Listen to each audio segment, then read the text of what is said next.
బాబు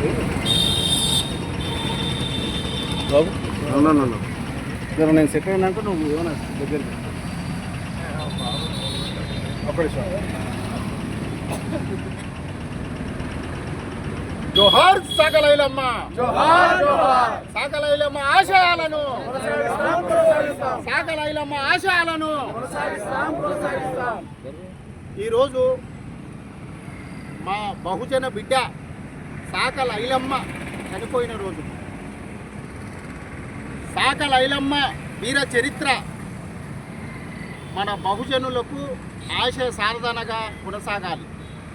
ఎందుకొరకంటే ఆ రోజు చరిత్రల రజకులు అంటే శుచి శుభ్రత, ప్రజలకు శుచి శుభ్రత అనేది నేర్పించిన వ్యక్తులు రజకులు, విశ్వబ్రాహ్మణులు మరియు కుమ్మరులు. వీళ్ళ యొక్క తెలివి జ్ఞానంతో ఉత్పత్తి కులాల్లో పుట్టిన ఈ బహుజన బిడ్డలు, 3 తెగలు, ఈ 3 తెగలు ఈ ప్రజలకు నీళ్లు తెచ్చుకోవడానికి ఒక కుండను తయారు చేసి ఇచ్చిన వాళ్ళు కుమ్మరులు. ఆ రోజు ఒక శిల్పాన్ని తయారు చేస్తే, శిల్పాన్ని తయారు చేయంగా మిగిలిపోయిన మొక్క ఉంటే మా రజకులు బట్టలు ఉతుకోవడానికి ఉపయోగపడ్డది. మిగతా శిల్పాన్ని తీసుకుపోయి గుడిలో పెట్టి పూజలు చేసిండ్రు. గుడిలోకి పోయి పూజ చేసిన వ్యక్తి చేతులు దుప్పుకొని బయటకు వచ్చిండు.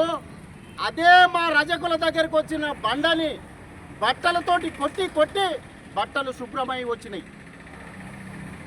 అక్కడ గుడి గొప్పనా, ఇక్కడ మా వాళ్ళు సేవ చేసిన వాళ్ళు గొప్పనా అనేది కూడా ప్రజాస్వామ్యం గ్రహించాలి. రజకులు అంటే ఈరోజు అరే వ్యవస్థలో బట్టలు ఉతుకుతారు, ఇస్త్రీ చేస్తారు కాదు, చరిత్ర సృష్టించనీకే ధైర్యశాలులు. మా జాతిలో పుట్టినడానికి ఆదర్శమే మా తల్లి సాకలైలమ్మ.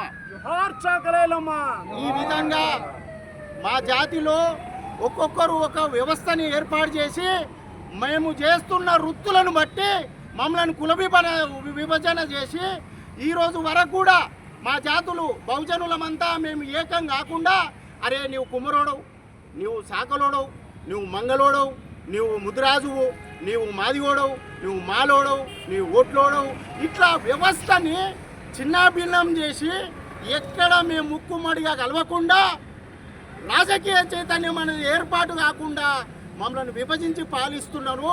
ఈరోజు మా జాతులన్నీ కూడా మేల్కొంటున్నాయి. అక్కడక్కడ ప్రతి ఒక్కరు కూడా ఈరోజు రజకులు అనేది ఒక యూనిటీ అనేది ఏర్పడ్డది, విశ్వబ్రాహ్మణులు ఒక యూనిటీ ఏర్పడ్డది, ముదిరాజులు ఒక యూనిటీ ఏర్పడ్డది, మాదిగ జాతి ఒక యూనిటీ ఏర్పడ్డది. అట్లా చెప్పుకుంటూ పోతే మా జాతులు ఎన్నో కులాలు ఉన్నాయి ఈ భారతదేశంలో. ఈ బహుజన జాతులంతా ఏకమయ్యే తిరుగుబాటు చరిత్ర అనేది కొట్లాడితేనో పీట్లాడితేనో మనకు రాజ్యం రాదు. ఓన్లీ ఓటు అనే ఆయుధము, ఆ భగవంతుడు అంబేద్కర్ ఇచ్చిన ఆయుధం ఏదైనా మనకు ఉందంటే ఓటు అనే ఆయుధము.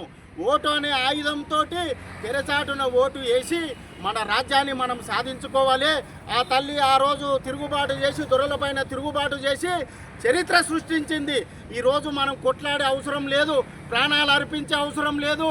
ఓన్లీ ఓటు అనే ఆయుధంతో మన రాజ్యాధికారాన్ని సాధించుకోవడానికి ఉంది కనుక మీరందరూ కూడా బహుజనులు మేల్కొని ఖచ్చితంగా ఐలమ్మ ఆశయాలను మనం కొనసాగిస్తూ ఈ బహుజన రాజ్యాన్ని స్థాపనకు మీరందరూ కూడా కృషి చేయాలని మా బహుజన బిడ్డలందరినీ కోరుతూ, మా ఐలమ్మ చనిపోయిన రోజు ఈరోజు మాకు మా బహుజనులకందరికీ కూడా బాధాకరమైన రోజు కనుక మీరు మేలుకొని ఇటువంటి గొప్ప తల్లుల ఆశయాలను కొనసాగించాలని మా బహుజన జాతికి అందరికీ కూడా పేరు పేరున కోరుతూ జై బహుజన, చిట్యాల ఐలమ్మ ఆశయాలను, చిట్యాల ఐలమ్మ ఆశయాలను. జోహార్ సాకలైలమ్మ.